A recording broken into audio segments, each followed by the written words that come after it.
आनंद किए वृंदावन में। उसके बाद वैसा प्रेम उनको नहीं मिला, वैसे भक्त भी उनको नहीं मिले। दोनों बात है, अर्थात माधुर्य भाव श्रीधाम वृंदावन में एक और गुप्त बात है, भगवान ने कभी भी अस्त्र शस्त्र नहीं उठाया, क्योंकि यह स्थान ही बहुत परम पवित्र है, माधुर्य भाव है। जितने राक्षस भी आए सबको लात घूसे से ही, देखो घंटी बज गई, काम तमाम कर दिया। उसके बाद मोबाइल फोटो निकालेंगे, कंस ने फोटो निकाला, एक कूटनीति राजनीति बनाया और अपने मंत्री अक्रूर जी को भेजा कि जा करके बुला कर लाओ, हमारे जितने भी राक्षसगढ़ है जाते तो हैं वृंदावन धाम में, परंतु वापस ही नहीं आते हैं।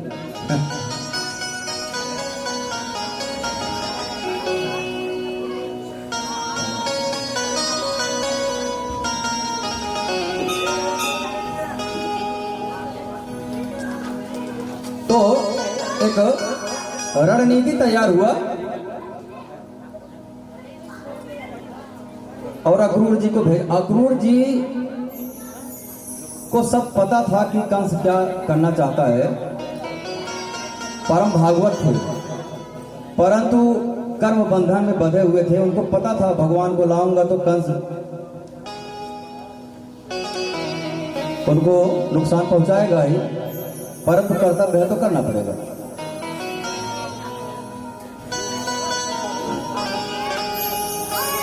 अब अक्रूर जी आते हैं मन में यही सोचकर कि काम तो अच्छा मिला है, मुझे भगवान के दर्शन हो जाएंगे, क्योंकि अक्रूर जी परम भागवत थे। प्रेम इतना हावी हो गया मस्तिष्क में कि अक्रूर जी का दिमाग खराब हो गया एक प्रकार से। जाऊंगा, कभी होता है ना, जैसे कोई बहुत बड़ा आदमी आ जाए, कोई अभी यहाँ पे कोई प्रधानमंत्री आ जाए तो हमको यह पता नहीं लगेगा पहले मैं जयमाल चढ़ाऊं कि चरण स्पर्श करूं या फिर कहां से उनको उठाऊं, पिकअप करूं, कहां से स्वागत करूं, दिमाग खराब हो जाएगा। जैसे विदुर जी के यहाँ भगवान गए तो विदुर जी का भी ऐसा भाव प्रेम में ही होता है। विदुर जी भी पागल हो गए, केला खिलाने के स्थान पर छिलका खिला दिए। खटिया था, बिछाए, खटिया उल्टा बिछा दिए, उसी पे भगवान हंस रहे हैं और उसी पे बैठ गए। तो भाव यही है कि जब प्रेम हावी हो जाता है तब नियम कानून अपने आप टूट जाते हैं। अक्रूर जी भी सोच रहे हैं मैं भगवान के दर्शन तो करूंगा, क्या भगवान पहले मुझे गले लगाएंगे या फिर मैं पहले उतर करके उनका चरण स्पर्श करूंगा, वंदना करूंगा, और मैं भगवान से कैसे बोलूंगा कि तुमको बुलाया गया है, तुमको मारने का पूरा तैयारी हो गया है, या बोलूंगा कि ऐसा बोलूंगा कि भगवान मुझे मुक्ति प्रदान करो, मेरे ऊपर कृपा करो। यही सब सोच रहे थे। अक्रूर जी आ गए श्रीधाम वृंदावन में, यही सब सोचते सोचते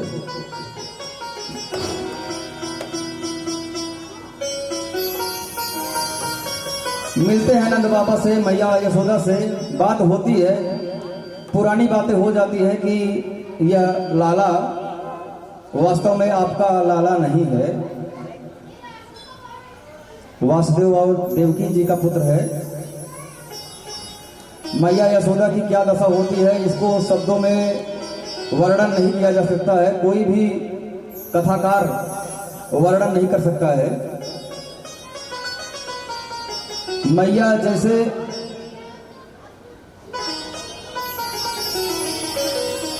क्या उनका भाव हो गया, जैसे कुछ विक्षिप्त हो गई कि यह क्या, मैं माता नहीं हूं उनकी। तो भगवान ने ही उनको समझाया कि आप ही माता हो और आप चिंता मत करो मैया, मैं जा रहा हूं कंस को मार के, मुझे पता है कंस को मार के मैं वापस आ जाऊंगा। एक ही 2 दिन की बात है और यह संसार, यह जगत यशोमती मैया के नंदलाला के नाम से ही मुझको जानेगा। आप चिंता मत कीजिए, मैं आपका ही लल्ला हूं और हमेशा आपका लल्ला रहूंगा। एक बार बोलिए नंद बाबा की, मैया यशोदा जी की, भगवान श्री कृष्ण की। तो उसके बाद अक्रूर जी लेकर के आते हैं, रास्ते में गोपिकाएं हैं, बहुत सारे लोग हैं, कोई भी जाने देना तो चाहता नहीं है, सारे प्राणियों के राज दुलारे थे भगवान। अच्छा, यहाँ पे एक भाव और है,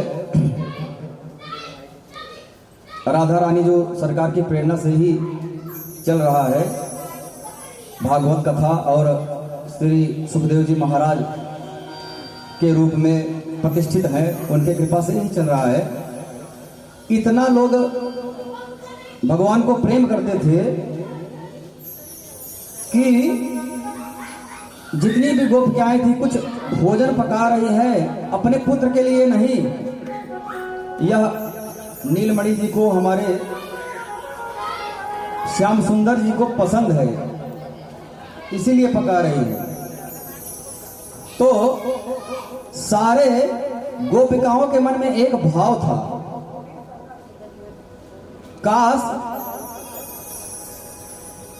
हमारे श्याम सुंदर तो हमारे हैं ही, परंतु काश ये हमारे अपने पुत्र जैसा होते तो बात कुछ अलग थी। सबके मन में ऐसा ही भाव था।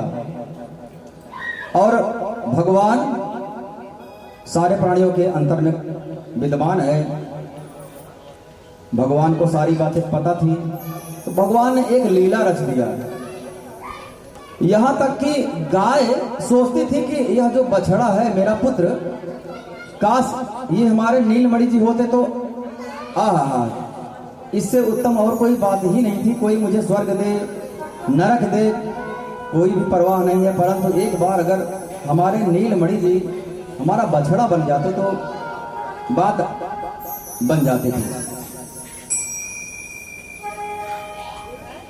भगवान ने लीला रची, ब्रह्मदेव जी को उनके मन में विक्षोभ पैदा कर दिया। ब्रह्मा जी नीचे देख रहे हैं कि भगवान श्री कृष्ण ग्वाल बालों के साथ में खेल रहे हैं, मन सुखा तन सुखा धन सुखा श्रीधाम उज्ज्वल प्रज्वल, जो भी ला रहा है भोजन, गाय चल रही है और ये लोग अपना खेल रहे हैं, समय समय पर भोजन पानी चल रहा है। गोपिकाएं पानी भरने जा रही हैं, गोपिका लोग भी आनंदित हो रही हैं। तो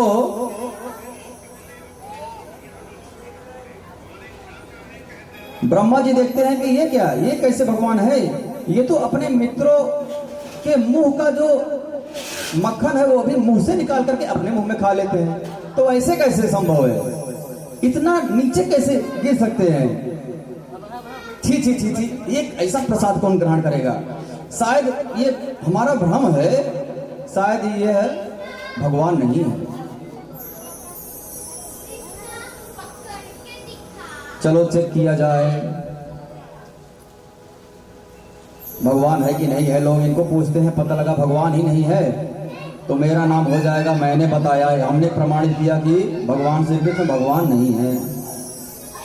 तो कथा हम सबको लगभग पता है कि ब्रह्मदेव जी सारे गोपबालों को, गैयों को, सबको लेकर के चले गए, एक क्षण के लिए गए थे ब्रह्मलोक, परंतु वह एक क्षण ही पृथ्वी लोक में 1 साल के बराबर हो गया। भगवान ने क्या किया, जितने गाय के बछड़े, उनके मित्र सखा सब ब्रह्मलोक चले गए, सबको ब्रह्मा जी लेकर चले गए। भगवान उतना रूप में बट गए और गोपिकाओं को आनंदित देने लगे उनके पुत्र के रूप में। यह भावना गोपिकाओं की थी, उनके भक्तों की थी। भगवान बोलते हैं अहम भक्त पराधीन हो, मैं अपने भक्तों के पराधीन हूं।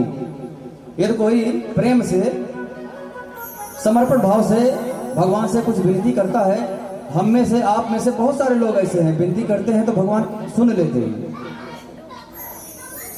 भगवान ने 1 वर्ष के लिए सबका पुत्र बन करके सबको वह आनंद प्रदान किया जिस आनंद की सबको अभिलाषा थी। उसके बाद फिर से लीला वही हुए, ब्रह्मा जी आए और उनको पता चल गया कि यहाँ पर तो इतने फिर से ग्वाल बाल हैं, इसका मतलब हमने गलती किया है, त्राहिमाम भगवान रक्षा करो। और भगवान ने उनको क्षमा किया, उनको बताया कि अनेकों ब्रह्मांड है, तुम सिर्फ एक ब्रह्मांड के ब्रह्मा हो, ठीक है, तुम्हारा जिम्मेदारी एक ब्रह्मांड का है और बहुत सारे ब्रह्मांड है, चतुर्मुखी ब्रह्मा हो तुम, और ब्रह्मांड है जिसमें पंचमुखी, जिसमें 10 मुखी, 1000 मुखी, करोड़ मुखी वाले ब्रह्मा भी हैं। ऐसी होती है लीला, इसके माध्यम से भगवान भक्तों को उनके पुत्र के रूप में आनंद प्रदान करते हैं। अब अक्रूर जी लेकर के आते हैं तो सारे भक्तगण इतना प्रेम करते हैं कि जाने नहीं देते, परंतु अक्रूर जी लेकर के जाते हैं। और एक श्री भागवत जी में भी दिया गया है कि वृंदावनम परित्यज्य पदमेकम ना गच्छति। भगवान ने कहा है तुम लोग क्या चिंता करते हो, तुम लोग को पता नहीं है क्या, मैं वृंदावन छोड़ के कभी नहीं जाता हूँ। ऐसा भी एक भाव है, भगवान कभी गए ही नहीं वृंदावन में। बोला जाता है कि भगवान के 2 रूप का जन्म हुआ था, एक वासुदेव वाले ऐश्वर्य वाले और एक यशोदा जी के यहाँ माधुर्य वाले। यशोदा जी वाले जब अक्रूर जी लेकर के जा रहे थे तो यमुना जी में अक्रूर जी ने स्नान किया। यमुना जी के अंदर भगवान ने उनको अपना ऐश्वर्य दिखाया, क्योंकि यमुना जी के पार मथुरा है, उधर ऐश्वर्य है और इधर वृंदावन धाम है, अर्थात माधुरी है। भगवान ने अपना माधुरी वाला रूप फिर से वापस आ गए श्रीधाम वृंदावन में। बोलो श्री विधाम वृंदावन की, वृंदावन श्री बांके बिहारी लाल जू की। तो भगवान कभी जाते ही नहीं है, यही प्रमाण है कि अभी भी आप वृंदावन में जाओगे, 1-2 दिन आप रुक जाओ, आपके साथ लीला घटित हो जाएगी। यही कारण है कि बड़े बड़े डॉक्टर, इंजीनियर, IITN जाते हैं, उनको अनुभव हो जाता है कुछ ना कुछ तो है। सब कुछ त्याग करके, करोड़ों की संपदा त्याग करके वहीं पर पड़ जाते हैं, मिट्टी में पड़े रहते हैं और राधे राधे जपते रहते हैं, उसी में उनको आनंद प्राप्त हो जाता है। तो माधुरी वाले भगवान फिर से वृंदावन लौट गए और ऐश्वर्य वाले भगवान वो जाते हैं। उसके बाद ऐश्वर्य का प्रारंभ होता है। मथुरा में एक कुब्जा थी जो कंस को सुगंधित इत्र वगैरह लगाती थी, उसका देखभाल करती थी। भगवान उसको अति सुंदर बना दिए और वह कुब्जा भगवान की दासी हो गई। वहां पर पहुंचते हैं, पहुंचने के बाद शिव धनुष तोड़ते हैं। शिव धनुष जो तोड़ेगा वही कंस का विनाश करेगा, ऐसा ही संतों ने बताया था। जब शिव धनुष दिया था श्री परशुराम जी ने,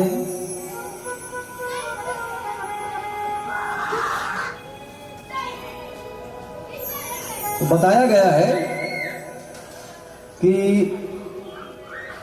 जो शिव धनुष तोड़ेगा वही कंस का विनाश करेगा। भगवान ने शिव धनुष तोड़ा और एक हाथी थी, बहुत बलशाली थी, उसको भी उद्धार किया। उसके बाद में वहां के समस्त वासियों को अपना दर्शन प्रदान किए। उसके बाद कंस के मल्लयुद्ध का एक विशेष स्थान था, वहां पर कुछ बहुत शक्तिशाली जो योद्धा थे कंस ने तैयार करके रखा था कि जैसे भगवान आएंगे आप लोग अपना कार्य करना और इनको समाप्त कर देना, जिससे मैं अभय हो जाऊंगा, क्योंकि मेरी मृत्यु इन्हीं के हाथे होना है। तो चाड़ूर मुष्टिक 4 पहलवान थे, भगवान ने सबको परम धाम पहुंचा दिया। उसके बाद कंस लड़ने के लिए आया। भगवान ने कंस को भी एक ही मुष्टिका से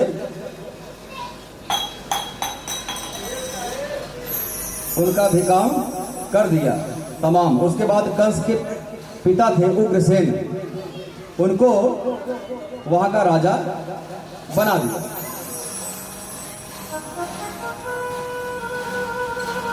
खुद राजा नहीं बने। वैसे तो शास्त्र में आता है कि एक विधान भी है कि जो किसी भी राज्य के राजा को मारता है वही राजा बनता है, नियम यही है। परंतु भगवान राजा नहीं बने और उग्रसेन को राजपाट दे करके राजकुमार बन गए। इस प्रकार से कंस का विनाश हुआ। उसके बाद हम आते हैं, कंस के ससुर थे जरासंध जी। स्थिति और प्राप्ति, कंस की पत्नी, उनके पिताजी जरासंध जी जो पैदा हुए थे आधे आधे टुकड़ों में, उनके पिता ने उनको जंगल में फेंक दिया कि मैं क्या करूंगा, संसार में बहुत बदनामी हो जाएगी। तो एक जरा नाम की राक्षसी जा रही थी, उन्होंने देखा एक बालक के 2 टुकड़े पड़े हुए हैं। राक्षस लोग मायावी होते हैं। उन्होंने अपनी मायावी विद्या से दोनों टुकड़े को जोड़ दिया। इससे उनका नाम पड़ गया जरासंध। जरासंध ने भगवान श्री के अर्थात मथुरा पर 17 बार आक्रमण किया। भगवान क्या करते थे, हर बार हरा करके छोड़ देते थे, जाओ और राक्षस लेकर के आओ और दानव को लाओ, अधर्मियों को लाओ, जिससे मैं फिर से विनाश करूं। क्योंकि मैं कहां तक जाकर के घूमते घूमते फिरूंगा, आप ही जाकर के मेरा काम करो। जरासंध जाकर के फिर से अपना राज सिंहासन तैयार करके करोड़ों लाखों सेना लेकर के फिर से पहुंचता था। फिर भगवान सबका विनाश करते थे। ऐसे 17 बार हुआ। उसके बाद में भगवान ने सोचा कि ऐसे तो हमारे भी वासियों को नुकसान हो जाएगा। भगवान ने द्वारिकापुरी का निर्माण कर दिया समुद्र के बीचों बीच। उसके बाद भगवान मथुरा से चले गए द्वारिका, और द्वारिका में भगवान ने कूटनीति के तरीके से भीम को राजी करके, चलो भीम तुम्हारा काम है, भीम से मल्ल युद्ध करवा करके जरासंध को 2 टुकड़े में फड़वा दिया। भीम ने फाड़ दिया उनको 2 टुकड़े में, जरासंध को फेंक दिया। क्या देखता है, जरासंध धीरे धीरे धीरे धीरे फिर से जुड़ जाते हैं, फिर से खड़े होकर लड़ने लगते हैं। अब भीम परेशान हो गए। भीम भगवान की शरणागत हुए। भगवान क्या किया जाए प्रभु? भगवान ने कहा चिंता मत करो, फिर से फाड़ो। फिर से फाड़ करके इनको उल्टा फेंको। अब जुड़ने लगे तो जुड़ ही नहीं पाए। जरासंध का विनाश हो गया। श्री वृंदावन बाके बिहारी लाल जो की, श्री लाल जो महाराज की, राधा रानी जो महाराज की। जरासंध की कहानी हो गई समाप्त। उसके बाद आते हैं काल यवन, एक राक्षस था, उसको भी वरदान था। उसको कोई ना अस्त्र से मार सकता है ना कोई शस्त्र से मार सकता है। अब आक्रमण करता है काल यवन तो सब डर जाते हैं। अब तक तो सारे राक्षसों को हम चक्र से, धनुष बाण से, तलवार से, त्रिशूल से मार सकते थे। अब तो ऐसा राक्षस आने वाला है, इसको वरदान है, कोई भी अस्त्र शस्त्र से मारा ही नहीं जाएगा, तो इसका विनाश कैसे होगा। बलराम जी बहुत चिंतित हो गए, अक्रूर जी भी चिंतित हो गए। प्रभु जी मुस्कुरा रहे हैं। भगवान आप मुस्कुरा क्यों रहे हो? समस्या बहुत विकट आने वाली है, कोरोना के जैसा। इसको मारना असंभव है, जितना मारोगे उतना ही फैले, तब फैलता जाएगा। भगवान ने कहा तुम लोग चिंता मत करो, अपना अस्त्र शस्त्र भी मत चलाओ, हम देख लेंगे इसको। तो भगवान बोलते हैं अस्त्र शस्त्र से क्या मतलब है, काल यवन को बोलते हैं, एक काम करो, आओ मेरे साथ लड़ाई कर लो। मैं अगर हार गया तो हम समझ लेंगे कि संपूर्ण मथुरा आपके अधीन हो जाएगी। अगर तुम हार गए तो यहां से भाग जाना, फिर दोबारा इधर दिखना मत। काल यवन बोला, ठीक है, मंजूर है। अब भगवान भागना प्रारंभ कर दिए। काल यवन बोल रहा है, कहां भागता है डरपोक, अरे रण छोड़, मुझे पता नहीं था तू इतना डरपोक निकलेगा। भगवान हंसने लगे, बोले, आहा क्या नाम दिया है, वाह, मुझे बहुत पसंद आया है, रण छोड़। आज से मुझे लोग जानेंगे भगवान रणछोड़ दास जी। तो तब से उनका नाम रणछोड़ पड़ गया।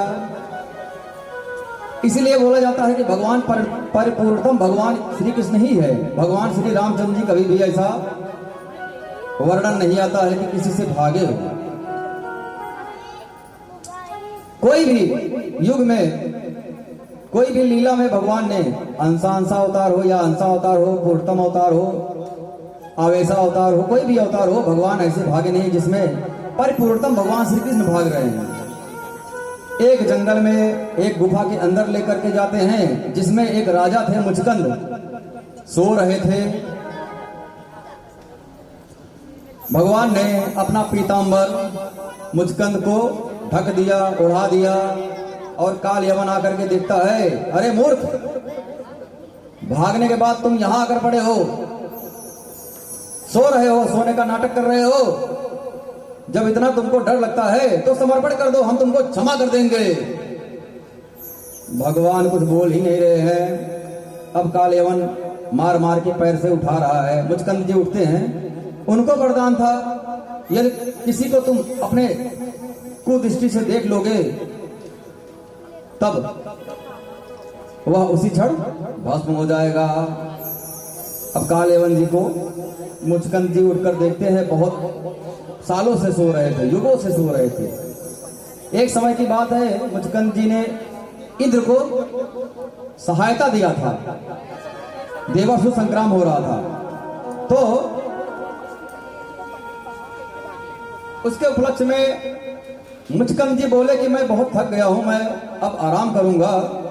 इंद्र बोले कि ठीक है, आप आराम कीजिए, कोई भी आपको यदि परेशान किया, विघ्न डाला तो वह भस्म हो जाएगा। इसी कारण से मुचकंद देखते हैं भगवान, और काल यवन भस्म हो जाते हैं। यह सब भगवान की प्रेरणा है, भगवान की लीला थी। बिना युद्ध किए हुए, बिना अस्त्र शस्त्र चलाए हुए काल यवन का विनाश हो जाता है। उसके बाद भगवान का देवी रुक्मणी से विवाह।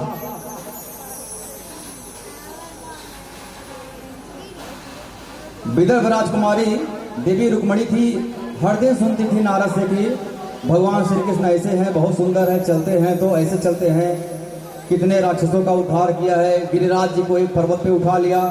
कथा जैसे हम लोग श्रवण कर रहे हैं, वैसे ही देवी रुक्मणी नारद जी के मुखारबिंद से कथा सुनती हैं, उनको बहुत आनंद आता है। अब यहाँ पर रुक्मणी के विवाह का तैयारी हो रहा है। शिशुपाल से, दमघोष का पुत्र शिशुपाल से विवाह की तैयारी हो रही है। अब देवी रुक्मणी, यही होता है जैसे हम लोग सत्संग कर रहे हैं, धीरे धीरे हमारे मन में भगवान योगेश्वर श्री कृष्ण के मन में श्री कृष्ण के प्रति प्रेम हो जाएगा, श्री कृष्ण के प्रति हमारा भक्ति भाव बढ़ जाएगा। ऐसे ही इस कहानी का यही एक भाव है, देवी रुक्मणी का भगवान के प्रति प्रेम भाव बढ़ गया। हम भी श्रवण करेंगे तो हमारा भी धीरे धीरे प्रेम भाव बढ़ जाएगा। जैसे भगवान देवी रुक्मणी का हरण कर करके लेकर के आते हैं, वैसे ही भगवान हमको भी हर प्रकार की समस्याओं से बचाते हुए लेकर निकल जाएंगे गोलोक धाम में।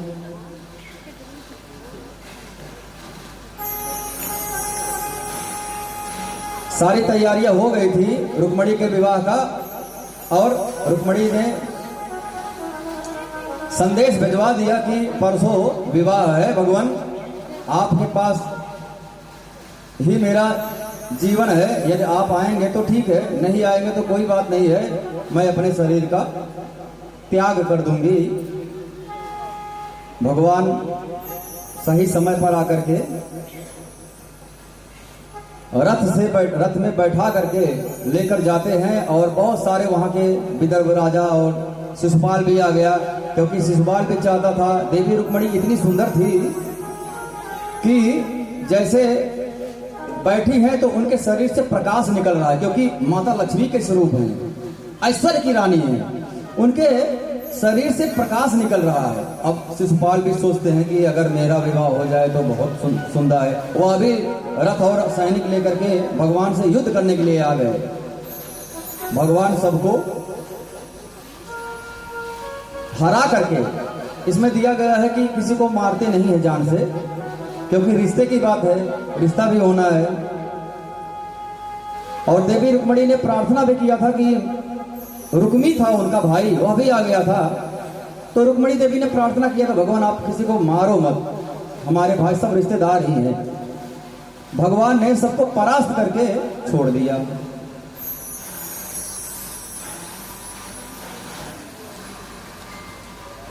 इस प्रकार से देवी रुक्मणी का विवाह होता है, गंधर्व विवाह होता है। पहले जब लेकर के जाने लगे भगवान रथ में बैठ करके, वहां से देख रहे हैं सामने से बहुत बड़ी सेना आ रही है। भगवान बोले दारुक, भगवान के जो सारथी है दारुक, उनका नाम दारुक है, भगवान के परम भक्त। कौन आ रहा है? दारुक देख खड़े होकर देखते हैं कौन है, इतनी बड़ी सेना, इनसे भी लगता है हमको निपटना पड़ेगा।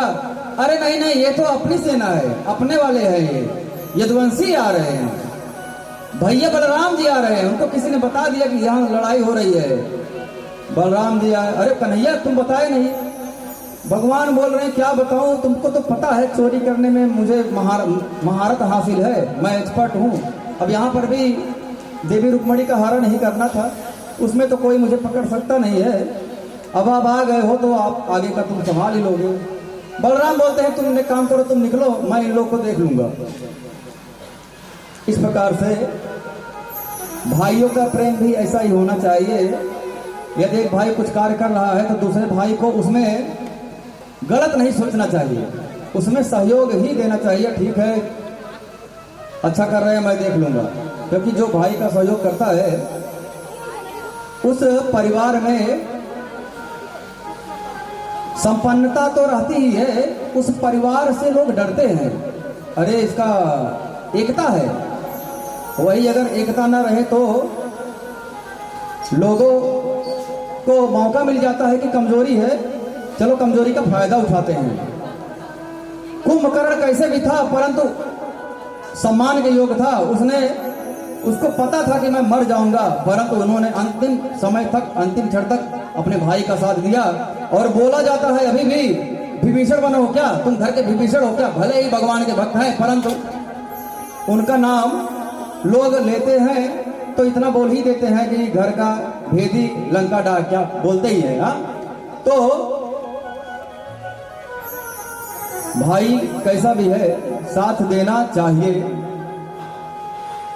यहां पर भी बलराम जी आकर के पूरा थाम देते हैं।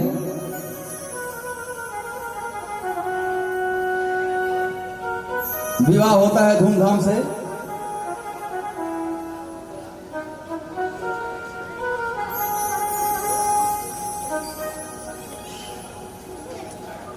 भगवान को पाने के लिए बहुत सारे लोग हैं, बहुत सारे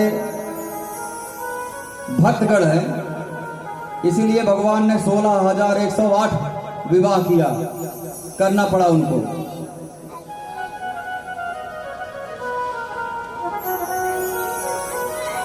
जागी रही भावना जैसी। बहुत सारे भक्तों का ऐसा भाव था भगवान मुझे पति रूप में मिले, मेरे स्वामी रूप में मिले, ऐसा भाव हो कि हमेशा हम उनके संरक्षण में रहे। भगवान सबकी इच्छा पूरी किए। ऐसी भावना नहीं है कि कामुकता वगैरह यहाँ पर नहीं है। गोलोक धाम की कथा है, बहुत लोग बोलते हैं भगवान ने तो इतना विवाह किया है, हम क्यों ना करें। तो सबके पीछे कारण है। सारी स्त्रियां खुद भगवान की शरण में आई हैं। भगवान को आवश्यकता नहीं है। भगवान किसी के पीछे नहीं गए। यहां पर देवी रुक्मणी भी भगवान को पत्र लिख करके कहती है कि आपके साथ ही जाऊंगी, नहीं तो मैं अपना प्राण त्याग दूंगी। तो भगवान के पास कोई अवसर नहीं, कोई रास्ता नहीं विवाह के अलावा। जो लोग कहते हैं उनको इस प्रश्न का उत्तर है राधा रानी की कृपा से। तो भगवान के चरणों में सब लोग आना चाहते हैं। चरणों से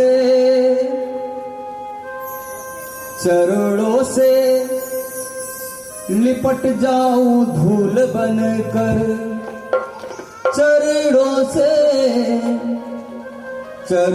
से लिपट जाऊं धूल बनकर, तेरे बंगले में पड़ जाऊं फूल बनकर, तेरे बंगले में पड़ जाऊं फूल बनकर, तेरे बंगले में पड़ जाऊं फूल बनकर।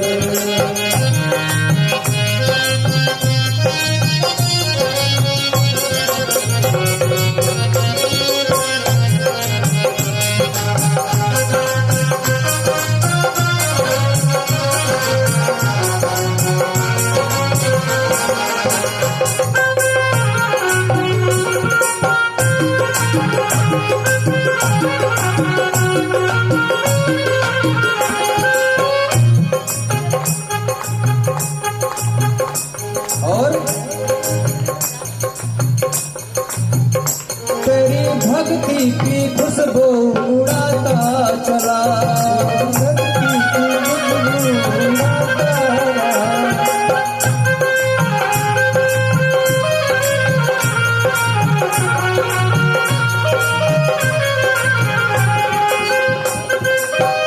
तेरी भक्ति की खुशबू उड़ाता रहूं,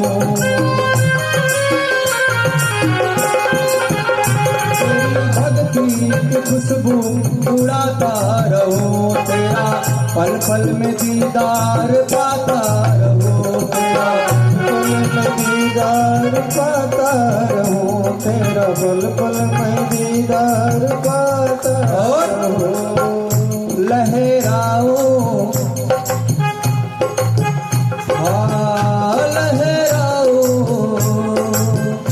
लहराओ कटी के फूल बनकर, तेरे बंगले में पड़ जाओ फूल बनकर, तेरे बंगले में लग जाओ फूल बनकर, तेरे बंगले में पड़ जाओ फूल बनकर।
श्री राधा रानी जो सरकार की।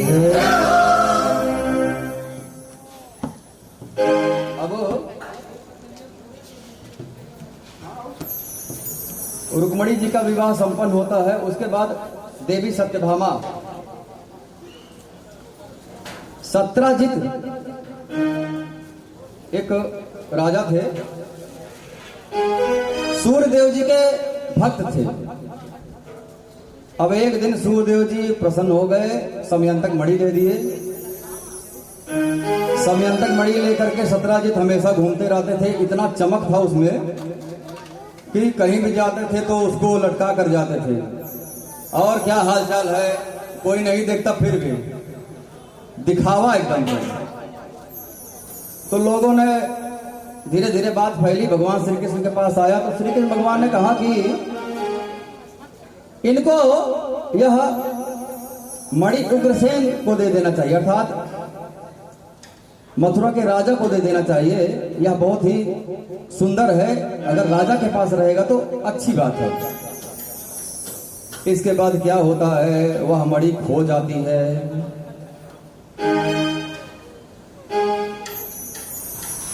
तो इनको लगता है कि भगवान श्री कृष्ण ने मणि चुरा लिया। लगता है कि भगवान श्री कृष्ण ने मणि चुरा लिया है। तो भगवान श्री कृष्ण बोलते हैं कि इसका तो एक ही है कि मुझे ही ढूंढना पड़ेगा और मणि देना पड़ेगा इनको। तो मणि ढूंढने के चक्कर में भगवान जाते हैं, जंगल जंगल ढूंढते हैं। पहले बात करते हैं कि भाई कैसे, कौन मणि लिया था। पता लगा सत्राजित का भाई मणि लेकर के गया था शिकार खेलने। अच्छा, तो जैसे सीबीआई वाले होते हैं भगवान श्री कृष्ण, वैसे ही पूछताछ करते हुए कहां कौन से जंगल में गए वो पता लगा कि इस जंगल में गए। ठीक है, वहां पर जाकर देखते हैं तो उनके भाई की लाश पड़ी हुई है, हड्डी बड्डी मिला हुआ है कुछ। तो पता लगा क्या ये तो मर गए हैं, इसका मतलब कोई जानवर मणि लिया है या फिर यहीं कहीं होना चाहिए। ढूंढते ढूंढते अंत को गत्वा मणि एक रीछ के पास था। भगवान जाते हैं, रीछ से युद्ध करते हैं 28 दिन तक और रात तक लगातार युद्ध, क्योंकि रीछ के पास इतनी शक्ति कहां से आई। अब यहां पर बोला जाता है कि श्री रामचंद्र जी के समय में सारे बानरों ने युद्ध किया था, परंतु ऋक्षराज जामवन जी चुपचाप बैठे दुखी थे।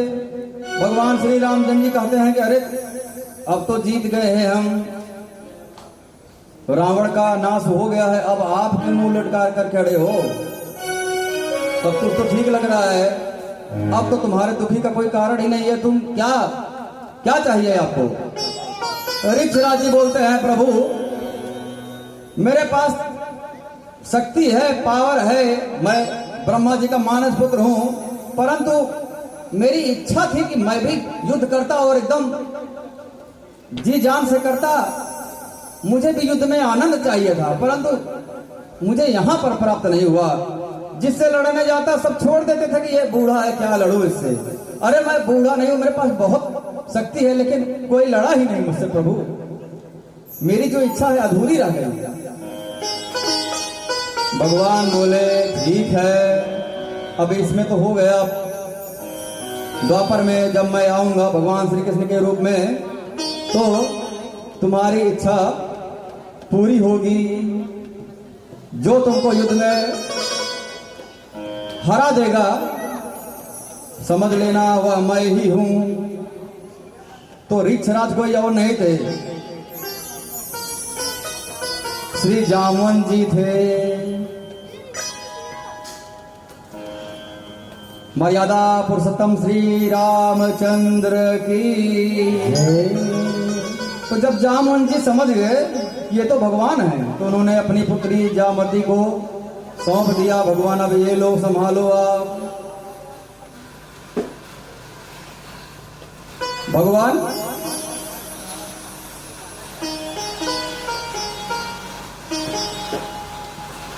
बोले मैं मना तो कर ही नहीं सकता हूं, तुम मेरे भक्त हो। जामवती से विवाह हो गया और यहां पर जब सत्राजित को मणि लाकर भगवान देते हैं तो सत्राजित जी लज्जित हो जाते हैं, बोलते हैं भगवान मैंने आपके ऊपर आक्षेप लगा दिया, मुझको आप क्षमा कीजिए, किसी के बहकावे में आकर मैंने ऐसा किया। भगवान बोले कोई बात नहीं है, मैंने आपको क्षमा किया। सत्यराजीत जी बोलते हैं ऐसे नहीं, ऐसे नहीं, ऐसे नहीं। मैं कब मानूंगा क्षमा जब आप मेरी पुत्री सत्यभामा को ग्रहण करेंगे आप। इस प्रकार से देवी सत्यभामा और जाम्बवती का विवाह होता है भगवान श्री कृष्ण से। अब एक राक्षस था भौमासुर।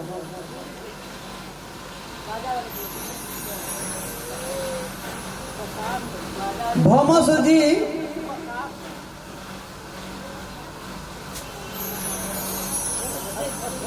बहुत शक्तिशाली राक्षस था। क्षत्रियों को, अच्छा क्षत्रियों को नहीं, क्षत्रियों तो उससे जीत ही नहीं सकते थे। स्त्रियों को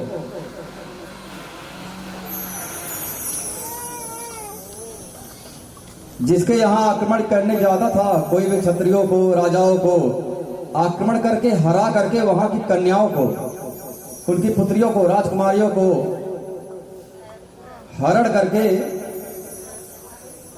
लेकर के अपने राजमहल में आता था, बंदी बनाकर रखता था। ऐसे ही 16,100 राजकुमारियों को, कन्याओं को बंदी बनाकर रखा था। और सारे कन्या क्या बोल रहे थे? ओम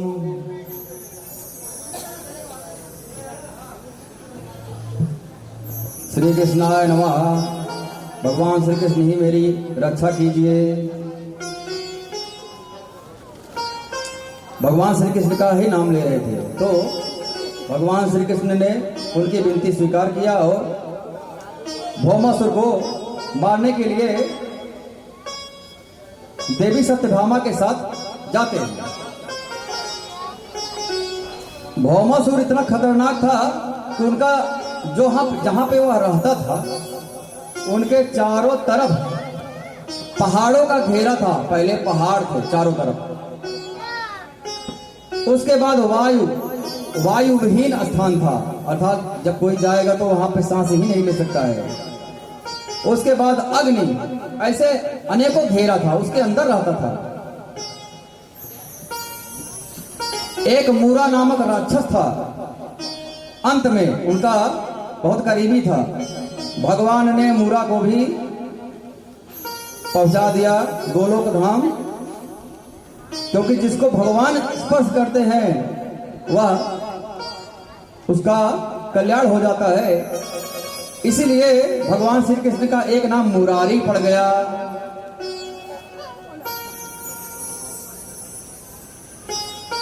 उसके बाद भौमासुर को भगवान मार करके सारे कन्याओं को मुक्त कर देते हैं। सारी कन्या हाथ जोड़ करके खड़ी हो जाती है, भगवान अब हम जाएंगे तो समाज हमको स्वीकार नहीं करेगा, क्योंकि हम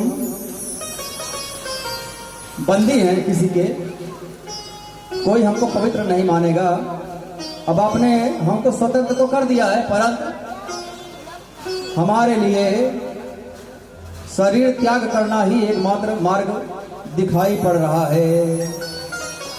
कृपया हमको आज्ञा दीजिए, हम यमुना जी में कूद करके अपना प्राण त्याग देंगे। भगवान कहते हैं नहीं नहीं, ऐसी बात नहीं है, मैं सबको स्वीकार करता हूं। भगवान ने सबको स्वीकार कर लिया। तो जो लोग बोलते हैं भगवान तो इतना विवाह किए हैं, हम भी करेंगे, तो भगवान तो एक उंगली से गोवर्धन भी उठाए हैं, तुम भी उठा लो। और भगवान की शरण में सारे गोपिकाएं गए हैं, सारे कन्या गए हैं, भगवान खुद नहीं गए हैं। यदि तुम्हारे शरण में कोई आए और बोले कि आप हमको स्वीकार करो, नहीं तो हम प्राण छोड़ देंगे, तब शास्त्र कहता है कि यदि आपके शरण में कोई आता है तो आप स्वीकार करो। यहां पर तो जबरदस्ती हो रहा है कलयुग में।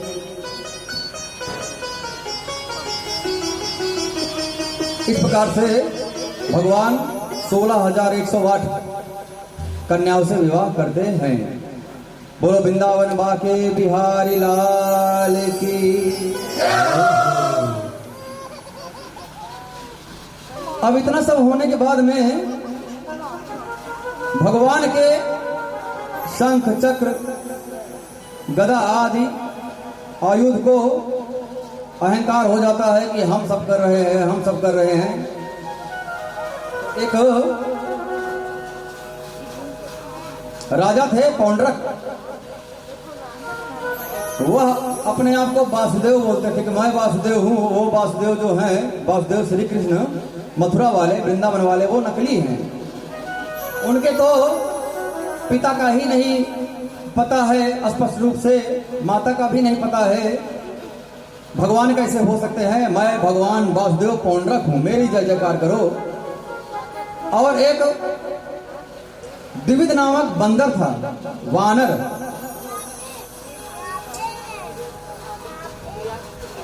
कहते हैं कि पौंड्रक मैं पूर्व काल में श्री रामचंद्र जी था और मेरे ये जो बंदर हैं ये हनुमान जी हैं।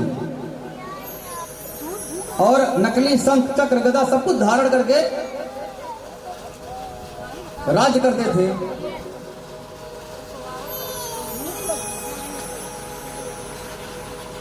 भगवान श्री कृष्ण आकर के पौंड्रक का सर्वनाश करते हैं और सारे आयुधों को भी, सबका अहंकार चूर करते हैं। इस प्रकार से भगवान पौंड्रक जो कहलाने वाले नकली भगवान थे, उनका भी उद्धार करते हैं भगवान। उसके बाद में एक लीला आती है नारद जी का। नारद जी भ्रमण करते रहते हैं, सोच रहे थे कि 16,108 कन्या है, विवाह हो गया है। भगवान सबसे पहले किसके घर में जाते हैं? झगड़ा लड़ाने का काम। भगवान सबसे पहले किसके घर में जाते हैं? अब जैसे रुक्मणी देवी के घर गए, बाकियों को बोल देंगे अरे तुमको तो ज्यादा भगवान प्रेम ही नहीं करते हैं, क्या तुम लोग इतनी सुंदर हो तब भी नहीं प्रेम होता है। नारद जी ऐसा सब सोच के मस्तिष्क में आए थे, परंतु यहां पर पड़ गया उल्टा भाव।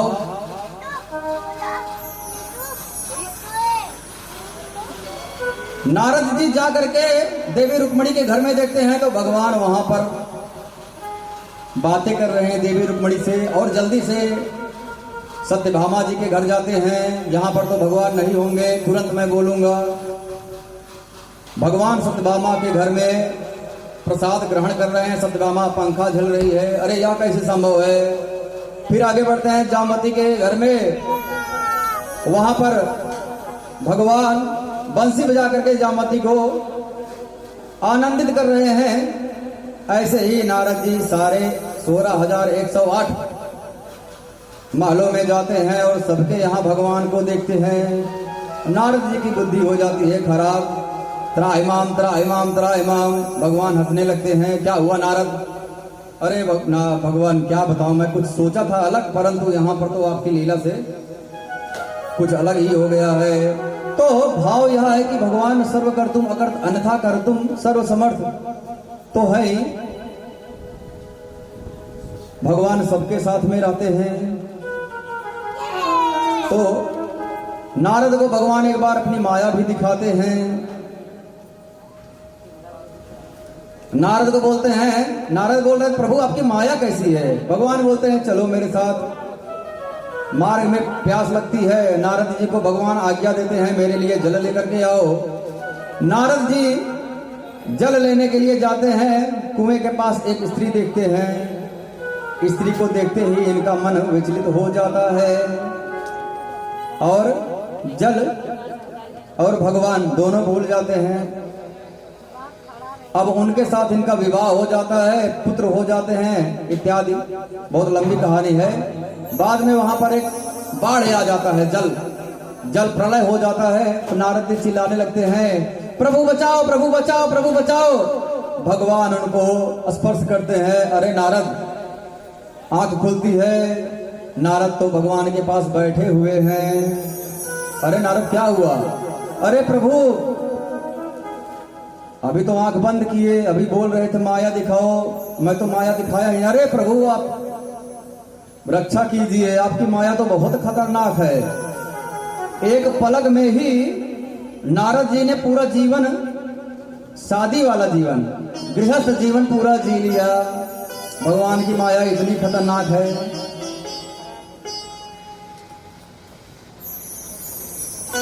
एक बार भगवान अपनी माया दिखाते हैं ऋषि दुर्वासा जी को भी। भगवान हंसते हुए खेल रहे थे अपने मित्रों के साथ में। दुर्वासा जी देख करके आश्चर्यचकित हो जाते हैं, क्या यही बालक है? सब लोग बोलते हैं कि भगवान योगेश्वर परिपूर्णतम भगवान श्री कृष्ण अवतार ले लिए हैं। तो सोच ही रहे थे, भगवान मुस्कुरा दिए। दुर्वासा जी भगवान के मुखमंडल में अंदर चले जाते हैं और देखते हैं संपूर्ण ब्रह्मांड, 14 भुवन। और वहां पर दुर्वासा जी करोड़ों वर्षों तक तपस्या करते हैं। अनेकों लोक देखते हैं, अग्नि की नदी या अग्नि का संसार देखते हैं, जल प्रलय देखते हैं, 14 भुवन देखते हैं, अतल वितल सूतल तलातल रसातल पताल लोक, भू भुआ जना तपा सत्य लोक। महादेव जी भगवान नारायण जी सृष्टि का विनाश देखते हैं। फिर सृष्टि का प्रारंभ होता है, ब्रह्मा जी फिर से सृष्टि बनाते हैं, यह सब देखते हैं। फिर भगवान हंस देते हैं फिर से। दुर्वासा जी मुख से बाहर आते हैं तो 1 सेकंड हुआ था, मुख में गए और अंदर आए। इतने में ही दुर्वासा जी अनंत काल देख लिए और उनको समझ में आ गया कि यह बालक जो है भगवान स्वयं परिपूर्णतम भगवान श्री कृष्ण जी हैं। वृंदावन बाके बिहारी लाल जो की।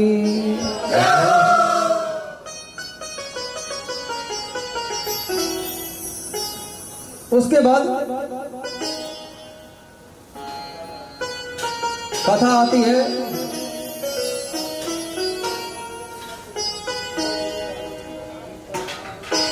एक भगवान की लीला है।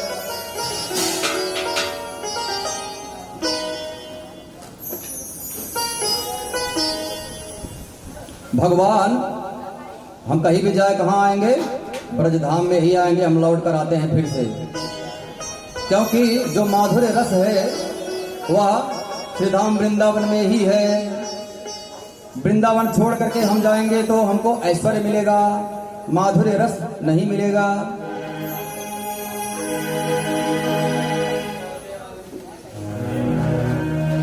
तो राधा रानी की सखिया विनती कर रही हैं, राधा रानी पूजा कर रही हैं कि भगवान श्री कृष्ण एक बार दर्शन देंगे।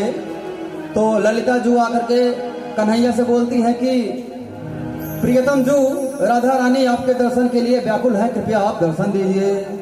तो भगवान श्री कृष्ण अपने मित्रों के साथ खेल रहे थे, इशारा देते हैं चलो मैं देखता हूं कैसे आ सकता हूं। तो भगवान सोचते हैं मैं अपने मित्रों के साथ जाऊंगा तो सबको पता लग जाएगा, क्यों ना एक खेल खेलते हैं।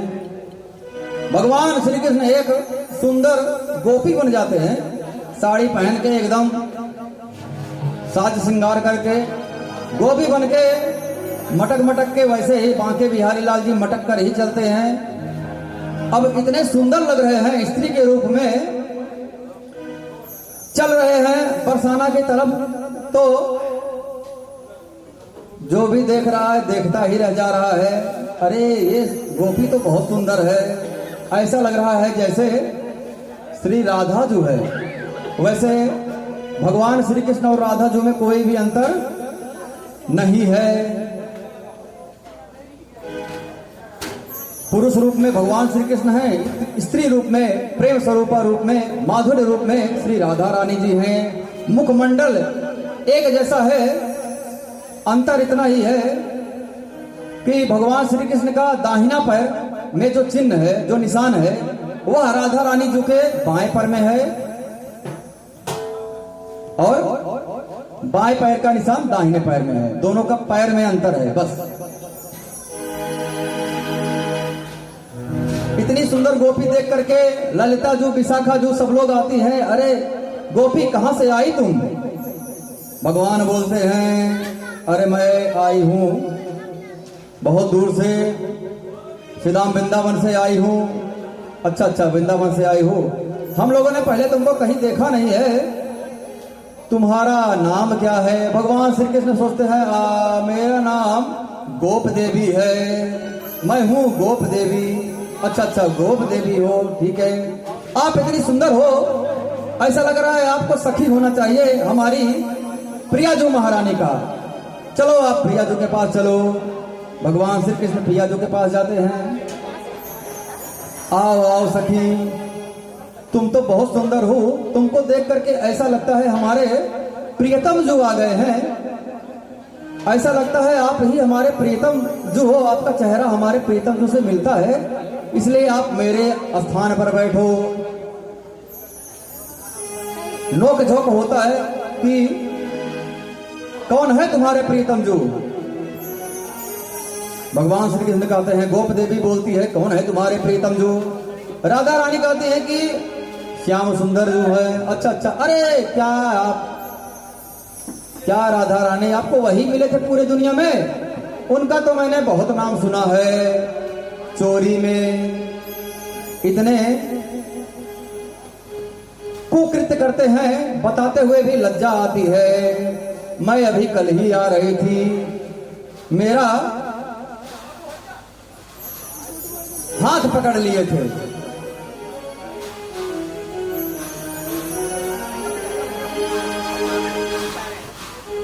मेरा हाथ पकड़ लिए थे, बोल रहे थे मुझे कर दो तभी जाने दूंगा। ऐसे कोई करता है क्या? आप उनको छोड़ दो तो बहुत, आप तो एकदम गोरी हो और वो तो बहुत कारे हैं, या कैसे संभव होगा? तो बात होते होते यहां तक आ गई कि हमारी राधा रानी गुस्सा हो गई। देखो गोप देवी, तुम हो चाहे जो हो, परंतु हमारे प्रियतम जी के बारे में एक शब्द भी बोला तो हमारी मित्रता जो है खंडित हो जाएगी।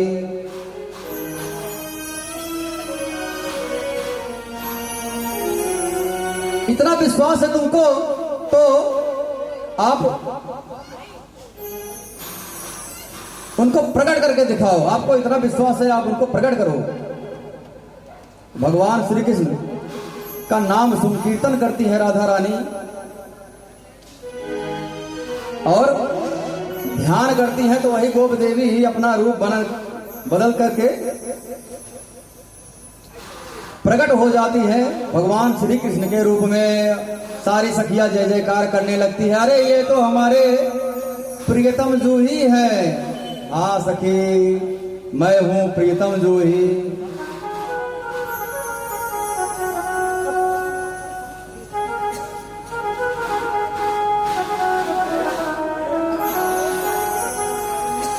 देख चरणों की सेवा मुझे श्री राधे,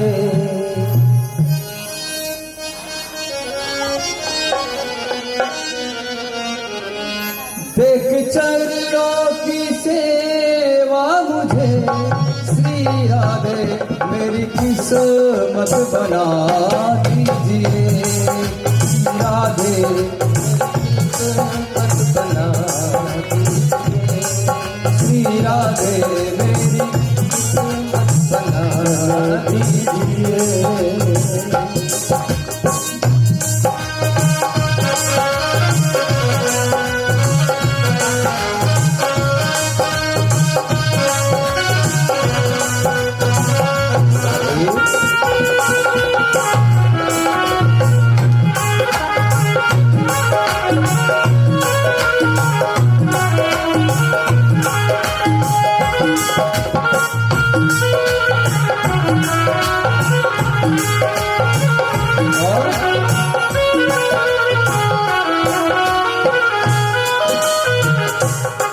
करुणामयी कृपा कीजिए श्री राधे, करुणामयी कृपा कीजिए श्री राधे, करुणामयी कृपा कीजिए श्री राधे, करुणा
ऐसा इंतजाम हो जाए, कुछ ऐसा इंतजाम हो जाए।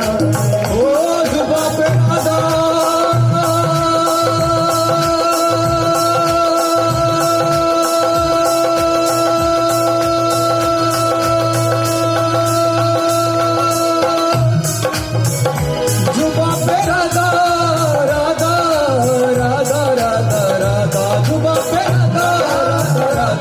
नाम हो जाए तो कुछ ऐसा इंतजाम हो जाए, कुछ ऐसा इंतजाम हो जाए।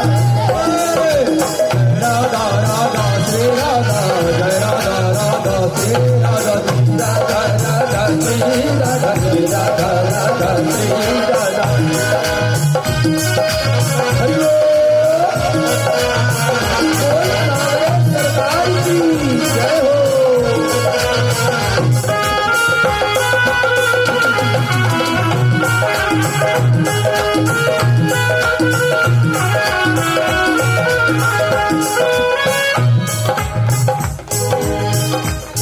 लगन तुमसे,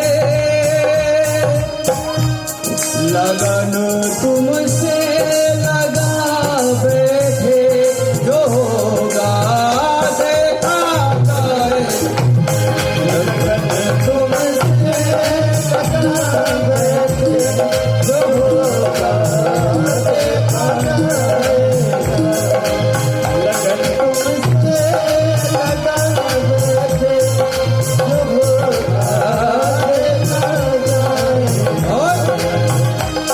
सरम अब बेच खा बैठे, सरम अब बेच खा बैठे, जो होगा देखा जाएगा। बेच खा बैठे, जो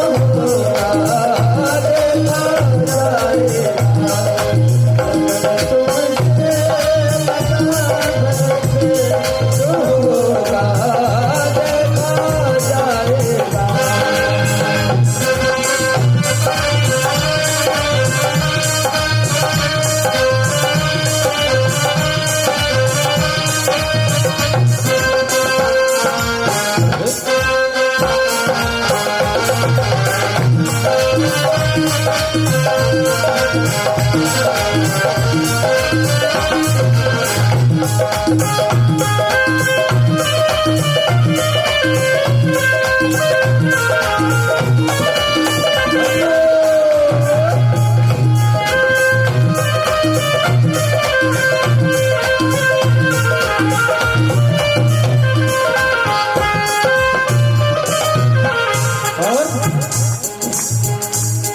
कभी दुनिया से डरते थे कि छुप छुप याद करते थे, दुनिया से डरते थे, छुप छुप याद करते थे।